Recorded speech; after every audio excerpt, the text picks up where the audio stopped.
kuma al'umma unguwan nan. Sabuwar turka-turkar da take faruwa a cikin anguwa kuma a sabon kafce dole sai an yi shela a cikin anguwa. Ina gani na wannan duk ba abin damuwa bane. Soyayya ta sa shi ɗimuwa har ta kai irin abin da suke yi ya rasa ta cikin ƙanƙanin lokaci. Sauyin yanayi.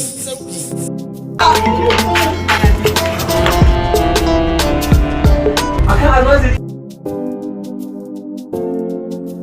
Sauyin yanayi.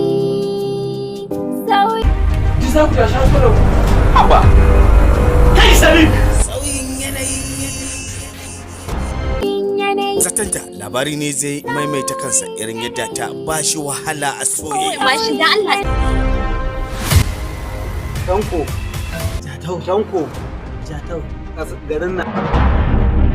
Me zai hana mu ɗauki kes ɗin nan, Alhaji? Mu je mu kai ma jami'an tsaro. Mu faɗa masa dukkanin abin da Kana sanin abin da Kamfanin SBG Renewal ne suka ɗauki wannan shirin.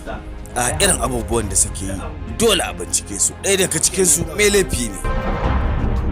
a ci gaba da ayyuka. Haƙuri a rayuwa shi ya kai shi wannan matsayin da yake ciki yanzu.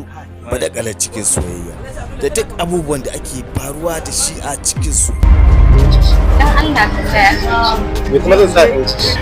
Kare da yanki ba waɗanda suka rage daban ba. Ki yi haƙuri dan Allah ki kyale na. Haba Aida. Ta dawo gare shi don ganin lokaci ya ƙure mata.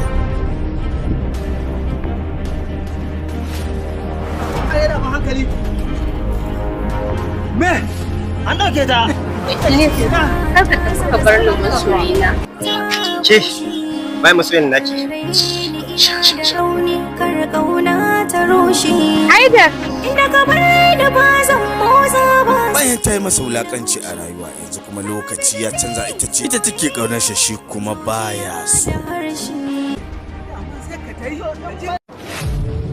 Babban kafce wanda ya shirya kuma ya ɗauki nauyin Suleiman Siman. Kada ku bari a ba ku labarin ƙayataccen fim ɗin nan mai suna Sauyin Yanayi. Sauyin Yanayi zai dinga zuwa muku a tashar mu da za mu dinga haskawa a YouTube channel. SBG ne ruwan ne suka ɗauki nauyin shirin Sauyin Yanayi.